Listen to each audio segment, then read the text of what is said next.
Formidable robot.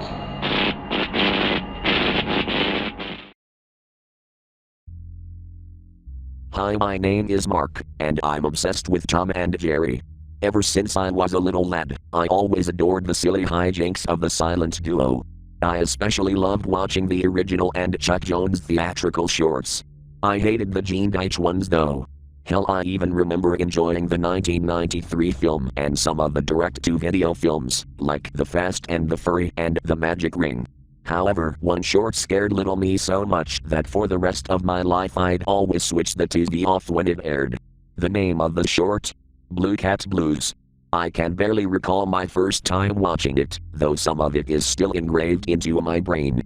I remember going into it, thinking it was something that had to do with the genre, mainly jazz cats, but I just ended up disturbed, especially with Tom and Jerry's disheveled state at the end, with the train being audible. Hell, I even remember having nightmares of Tom's eyes boring into me, just peeking at me through the closet. I had to go and sleep into my parents' room for a few weeks just to get my mind off of it. Anyhow, I recently began to rewatch the original shorts, getting some of the DVD and Blu-ray sets, like the Gene Deitch collection and Chuck Jones collection. However, when I was searching on eBay for some of the Hanna-Barbera era shorts, there was a special listing that had a single film reel on it. The listing was titled, Tom and Jerry, Blue Cat Blues, Rare Extended Cut. Memories came flooding back as I remembered the short, but I shook my head in confusion. There was an extended edition.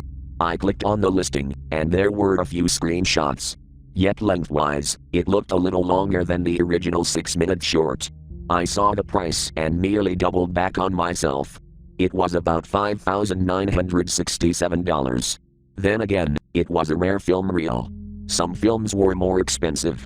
I counted the money in my PayPal to make sure there was enough to buy, and thankfully there was, with there being about $11,374 left. Hey, being a plumber pays high, so let's go. I purchased the film reel, and thankfully I didn't get scammed, as it arrived at my doorstep a few days later. I carefully tore the tape off the pristine box, put on some gloves, and carefully unwrapped the reel from those bubble things. And lo and behold, the film was resting in my hands. It was in near mint condition, like it had never been watched before. However, I facepalmed as I remembered something crucial. I had no 35mm film projector. Like, at all. I quickly stored the film back in the box, went back on eBay, and bought up a 35mm film projector, feeling very stupid and mildly annoyed. Somehow it was cheaper than the film itself, only being about $1,958, but I digress. After around a day, I picked the projector up from some middle-aged film enthusiast, thanked the guy for the listing, and drove back home. When I got back, I quickly put on some new gloves, to not get any fingerprints or dust on, and set the projector up, pointing it at a wall in the living room. I gently inserted the film, making sure not to damage it, then prepared some hot buttery popcorn and a cold glass of soda. Finally, when the snacks were done, I started the film, then flopped onto the couch, the film projector whirring to life. The film started like normal, with the MGM Cartoons logo and the Tom and Jerry intro. Most of the film was normal, albeit a little more low quality in visuals and audio, though I just chalked it up to it being an extremely old reel, being nearly half a century old. As the film went on, I noticed that it was way less creepy and disturbing, probably because little 4-year-old me blew it in the memory department. Although it did give a bit of a creepy feel due to the lower quality, but I digress. In fact, I quite enjoyed the short, especially the more friendly dynamic Tom and Jerry had. I can't believe I missed out on such peak cinema. I was very confused on some parts, however, mainly because I didn't recall seeing them in the short.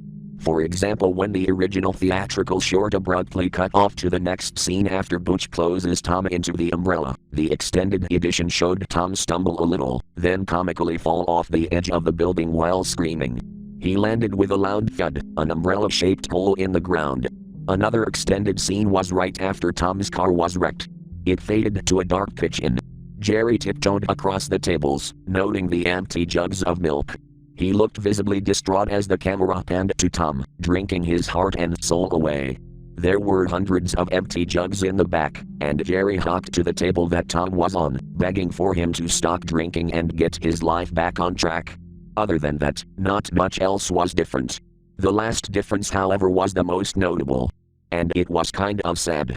I got to where the original film would end, and Tom moved over, so his best friend could sit next to him. However, there was no train noise, and the music slowly faded. After a few more seconds, it cut to a close-up of Tom's face.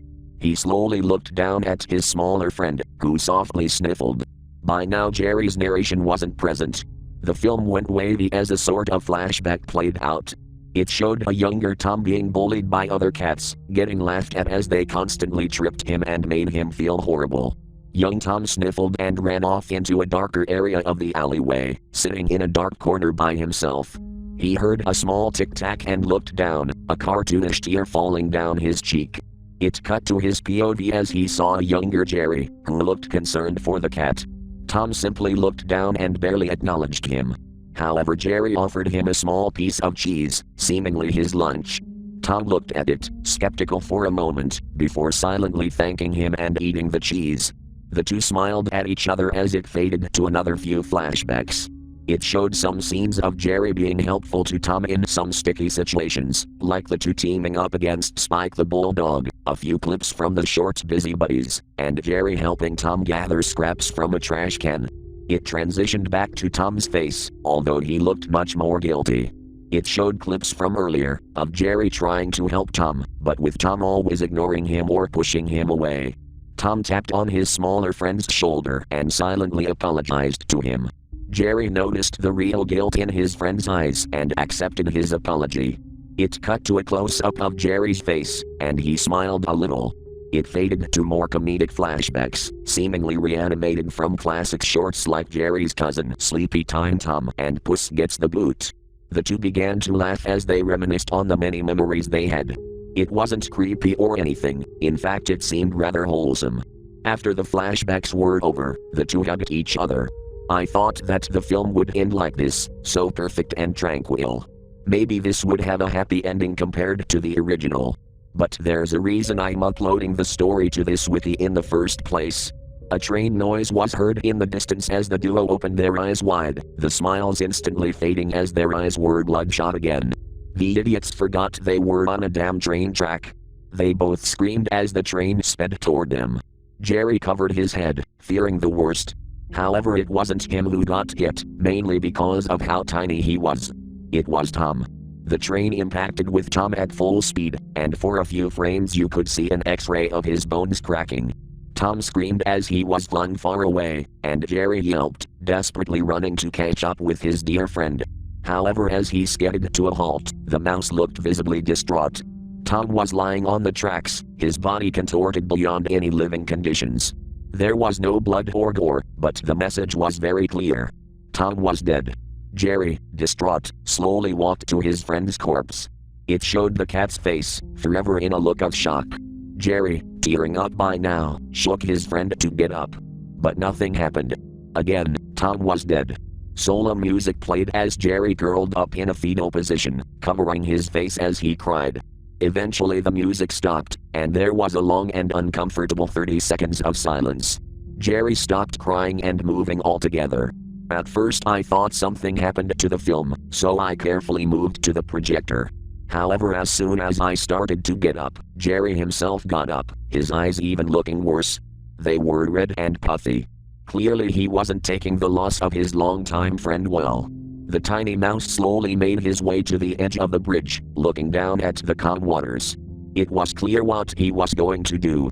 He was going to jump off, end his suffering, and join his lifelong friend in whatever afterlife awaited. An iris out happened as Jerry kept staring down at the water. A simple title card appeared, saying "The End." The usual MGM Tom and Jerry cartoon splash screen appeared before it faded out.